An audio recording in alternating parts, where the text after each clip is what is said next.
Dear students, I Dinesh Kumar Sharma, PGT History, Kendriya Vidyalaya number 1 Kota. Dear students, we are going to start lesson number 5, Travelers through the eyes of travelers, यात्रियों के नज़रिए से। इस पाठ में हम मध्यकालीन भारत में जो यात्री भारत की यात्रा करने आए थे उनके बारे में हम विस्तार पूर्वक अध्ययन करेंगे। इन यात्रियों ने 10वीं शताब्दी से 17वीं शताब्दी के दौरान जो कुछ भी भारत में देखा उनको अपनी अपनी पुस्तक के माध्यम से हम तक पहुंचाया है। इनकी जो जानकारी जो उन्होंने हमसे शेयर की है इन पुस्तकों के माध्यम से, साहित्य के माध्यम से, हम इनको विस्तार पूर्वक पढ़कर हमारी मध्यकालीन भारत के प्रति हमारी समझ को विकसित करने में सहायता मिलेगी। धन्यवाद। डियर स्टूडेंट्स, आज हम lesson number 5 through the eyes of travellers start कर रहे हैं। अल-बेरूनी एंड द किताब उल हिंद।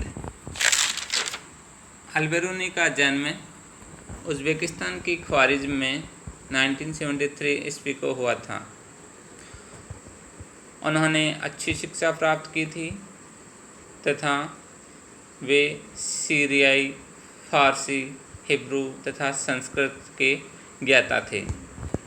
सुल्तान महमूद ने जब 1017 ईस्वी में ख्वारिज़्म पर आक्रमण किया तो वह इसे बंदी बनाकर अपनी राजधानी गजनी ले आए थे। उसी सुल्तान महमूद ने जब भारत पर 17 आक्रमण किए थे तो उन्हीं आक्रमणों के दौरान अल-बेरूनी सुल्तान महमूद के साथ भारत आ गया और वह कई वर्षों तक भारत में रहा। इस दौरान उसने यहाँ की संस्कृति, समाज, धर्म, फिलोसफी आदि के बारे में यहाँ के ब्राह्मणों से सीखा। 70 वर्ष की आयु में उसकी मृत्यु हो गई। इस तस्वीर के माध्यम से अल-बेरूनी को मध्यकालीन भारत की वेशभूषा में चित्रित किया गया है। द किताब उल हिंद, यह पुस्तक अल-बेरूनी के द्वारा लिखी गई थी। इस पुस्तक का एक और नाम तारीख उल हिंद भी है।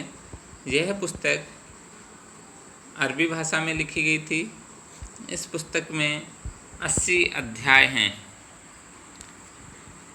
यह एक विस्तृत ग्रंथ है जो उस समय के भारत के religion, philosophy, festivals, astronomy, tradition आदि के बारे में विस्तृत जानकारी देता है। इस पुस्तक को लिखने के लिए अल-बेरूनी ने संस्कृत, पाली, प्राकृत भाषाओं का अध्ययन किया तथा उनका अरबी में अनुवाद किया।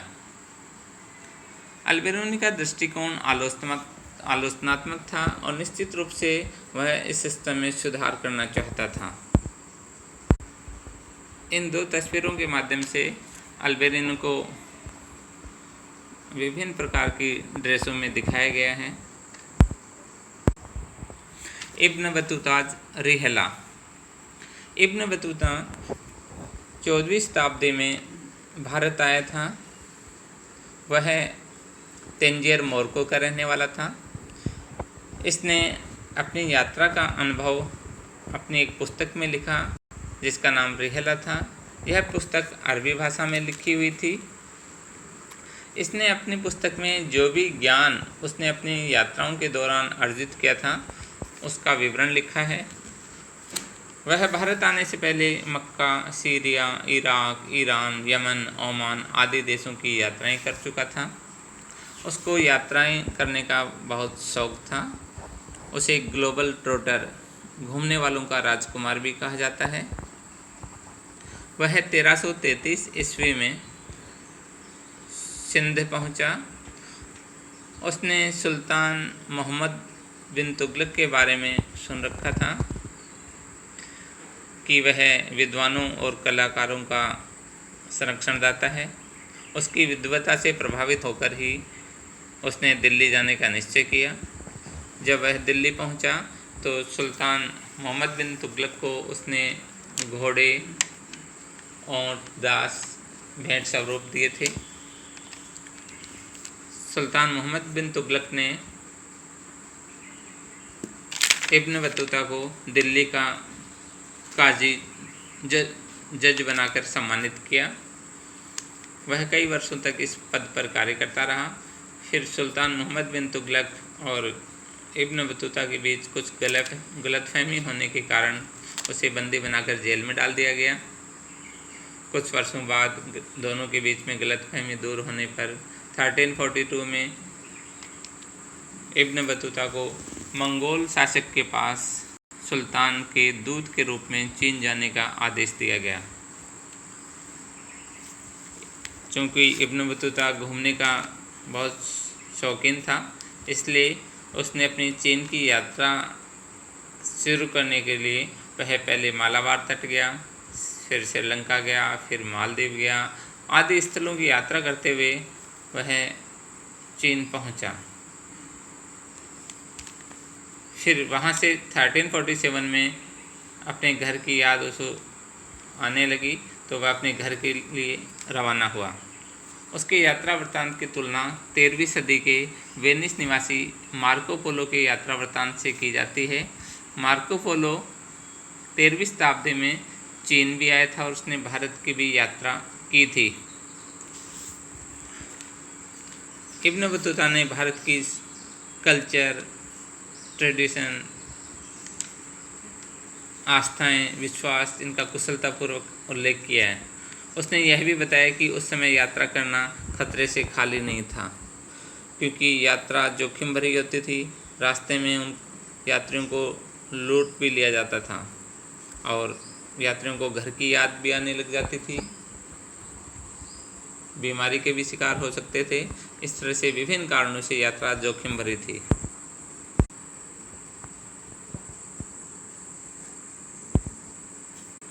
The enjoyment of curiosities.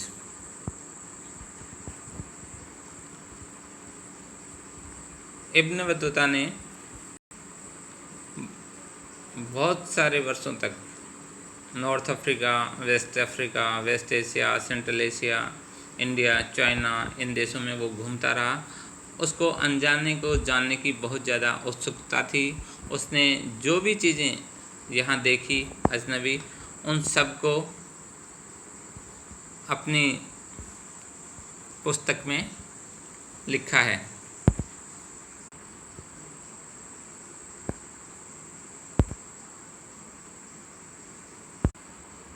Ibn Battuta and the enjoyment of curiosities. जब 14वीं शताब्दी में इब्न बतूता दिल्ली आया था, उस समय तक पूरा उपमहाद्वीप एक वैश्विक तंत्र का हिस्सा बन चुका था। इब्न बतूता ने पवित्र पूजा स्थलों को देखा, शहरी केंद्रों को देखा, विश्ववादी संस्कृति का उपयोग इन शहरों में किया जाता था। जो कुछ भी इब्न बतूता के लिए अपरिचित था, उसे विशेष रूप से उसने रेखांकित किया है। The coconut and paan, one of the best example of Ibn Battuta's representation. बच्चों, इसमें आप देख रहे हो कि पान, सुपारी के चित्र दिखाई दे रहे हैं। इसमें इब्न बतूता जब भारत आया था तो उसने दो चीज़ों का विशेष वर्णन किया है। एक तो नारियल के वृक्ष के बारे में, जो कि खजूर से मिलता जुलता है। नारियल के वृक्ष का मानव सिर से कुछ समानताएं नज़र आती हैं, क्योंकि जब हम नारियल के ऊपर के कवर को जब हटाते हैं तो अंदर का जो नारियल का पार्ट है उसमें दो आँखें तथा एक मुख नज़र आता है। ऐसे ही नारियल के ऊपर के भाग पर रेशा, जो कि बालू जैसा दिखाई देता है, मानव के सिर से समानताएं मिलती हैं। दूसरी चीज़ पान था, जिससे उसके पास पूरी तरह अपरिचित थे। उसके पाठक पूरी तरह से अपरिचित थे। पान को अंगूर लता की तरह ही उगाया जाता है, इसका कोई फल नहीं होता है, केवल इसकी पत्तियों के लिए इसे उगाया जाता है। पान भारत में बड़े पैमाने पर उपयोग में लिया जाता था। पान को उपयोग करने के लिए उसमें सुपारी के छोटे छोटे टुकड़े मिलाए जाते थे और इस तरह से उसके जो पाठक थे वो पान और नारियल दोनों से ही अपरिचित थे, जिसको उन्होंने परिचित कराया। Ibn Battuta and Indian cities. Ibn Battuta ने भारत के विभिन्न शहरों की यात्राएं की थी। उसने स्पेशली दिल्ली और दौलताबाद का वर्णन किया है। उसने शहरों की कुछ कॉमन विशेषताएं जो नज़र आती थी उनका वर्णन हमारे लिए दिया है। उसने ये बताया कि ये शहर घनी आबादी वाले तथा समृद्ध होते थे। अधिकांश शहरों में भीड़ भाड़ वाली सड़कें तथा चमक दमक वाले रंगीन बाजार होते थे जो वस्तुओं से भरे रहते थे। इब्न बतूता ने दिल्ली को एक बहुत बड़ा विशाल आबादी वाला तथा भारत में सबसे बड़ा शहर बताया। दौलताबाद महाराष्ट्र भी दिल्ली से आकार में कम नहीं था। इब्न बतूता ने बताया कि भारत के शहरों के जो मार्केट थे वो केवल इकोनॉमिक एक्सचेंज के स्थान ही नहीं थे, बल्कि ये सोशल एंड इकोनॉमिक एक्टिविटीज़ के सेंटर भी थे।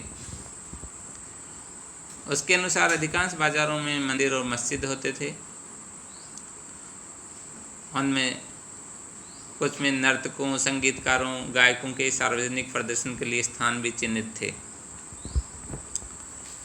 उसने ये भी बताया कि शहर अपनी संपत्ति का एक बड़ा भाग गांवों से अधिशेष के अधिग्रहण से प्राप्त करते थे।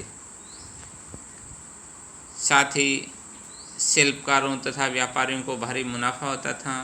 भारतीय कपड़ों, विशेष रूप से सूती कपड़ा, महीन मलमल, रेशम, जूरी, साटन की विदेशों में अत्यधिक मांग थी।